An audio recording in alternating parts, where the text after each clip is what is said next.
Hello guys! This is Coach Abby again. So meron tayong dalawang old clients na sobrang tagal na nag-gym sa atin. So meron tayong tanong sa kanila. So una po, si Sir John Baldedara. So tatanungin natin siya, Sir, ano po ang nag-push sa inyo para mag-workout? Well, of course, as you can see, my tummy, it's so big eh.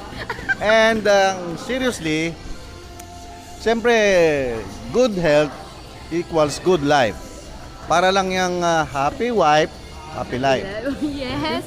Ilang years na po kayo nag-workout, Sir? 2017, nahinto ako sandali together with Doc BJ, pero bumalik din kami agad. Kasi hindi pwedeng pabayaan. Tama, tama. And meron din po tayo, syempre, isang old client din po natin, Doc BJ.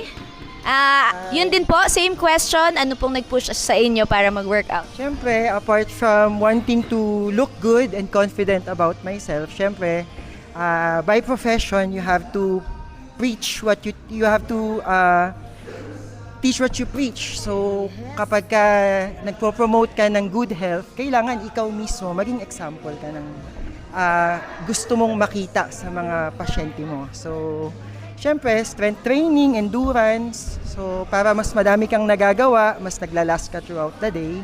Mga benefits, no, in the long run, lumalabas naman.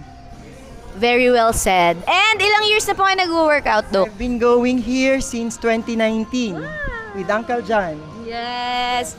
So, ano pa hinihintay nyo? Train with us today. Bye-bye!